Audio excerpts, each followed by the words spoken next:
नमस्कार दोस्तों।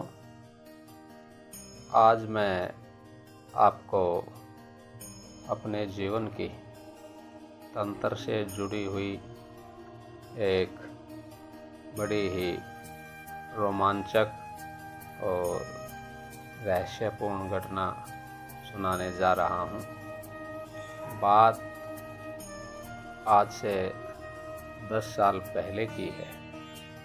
उस समय मेरे अंदर आध्यात्मिक रहस्यों को और तंत्र को लेकर विशेष रुचि रहती थी।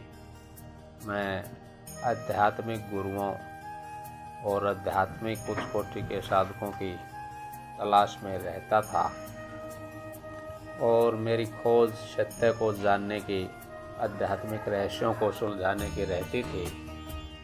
इसी सिलसिले में एक बार मेरे आध्यात्मिक गणित के अध्यापक मित्र हैं, जो स्वयं एक साधक हैं, उनसे इस बारे में चर्चा हुई कि किसी उच्च कोटि के साधक या गुरु से क्यों ना मिला जाए।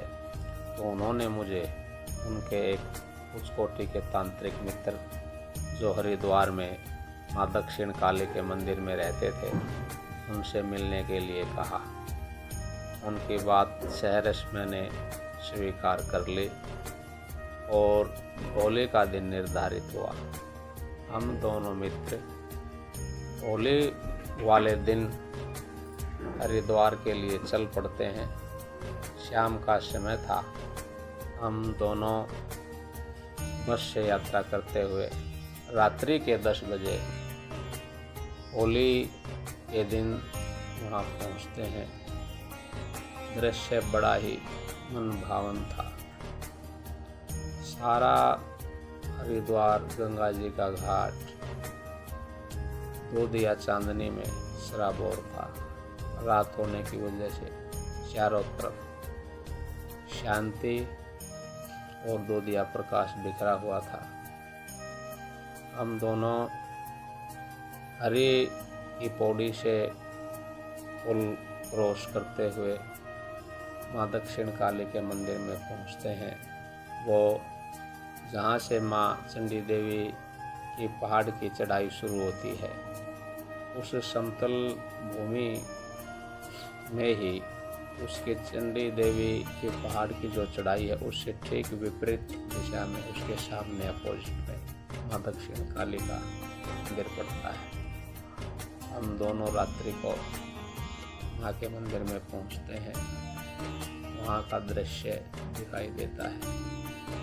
मन आध्यात्मिक ऊर्जा और उस रहस्य में भाव में डूब जाता है। चारों तरफ श्वेत चांदनी, उच्च पर्वत श्रृंखला, शांत रूप से बहती भगवती माँ गंगा और साक्षात विराजमान माँ आदिशक्ति काली की उपस्थिति की दिव्य ऊर्जा, इन सब ने मिलकर भाव को दिव्य लोक में जा पहुंचाया।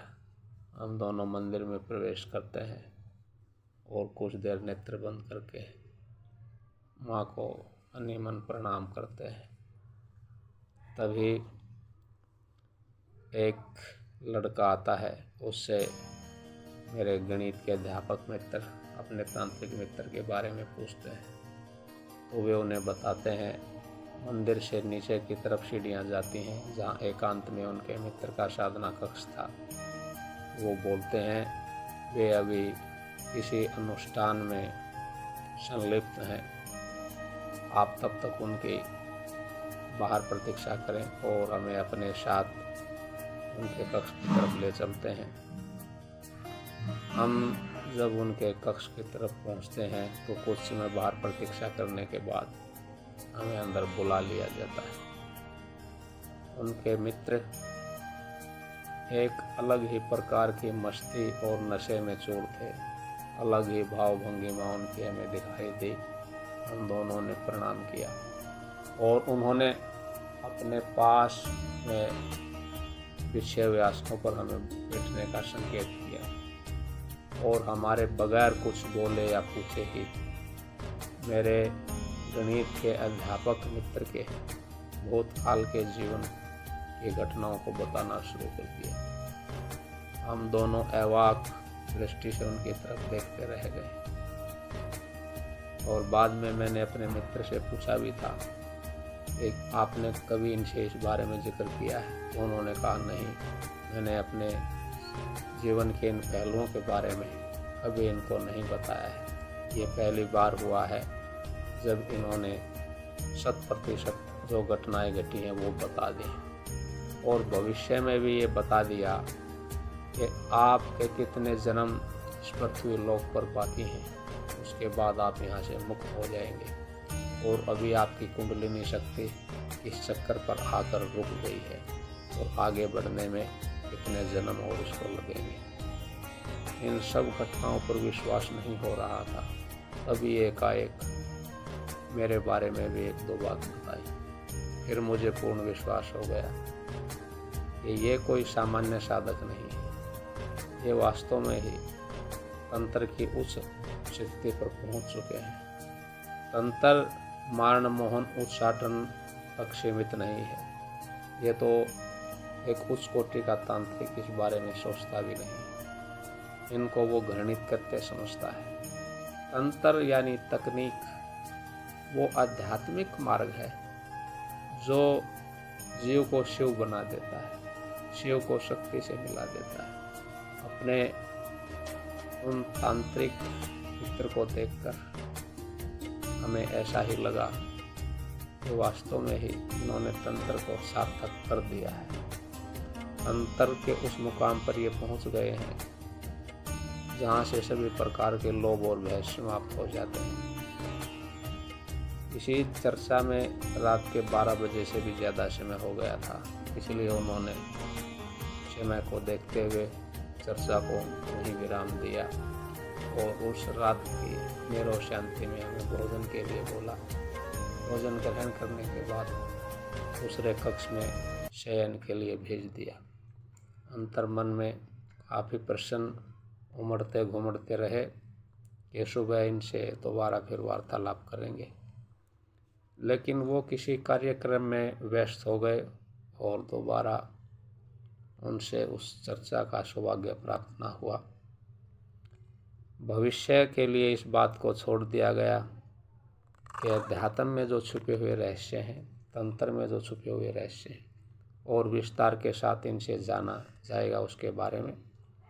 और उसके बाद हम मंदिर के नीचे बेसमेंट में 10 महाविद्याओं की मूर्तियां पत्थरों से उकेरी हुई थी।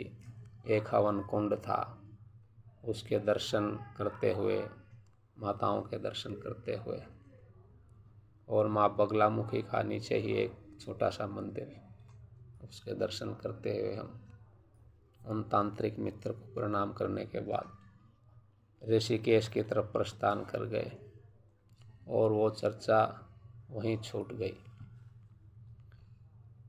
अब कभी भविष्य में जब उन मित्र से दोबारा मुलाकात होगी तो जो अधूरापन वहाँ रह गया आध्यात्मिक विषयों और तंत्र को लेके, उसको पूर्ण किया जाएगा और आपको दोबारा विस्तार के साथ तंत्र क्या है, कितने प्रकार का है, उसमें किस प्रकार की साधनाएं की जाती हैं, उसका लक्ष्य क्या है, इस विषय में दोबारा विस्तार से बताया जाएगा। तब तक के लिए प्रणाम।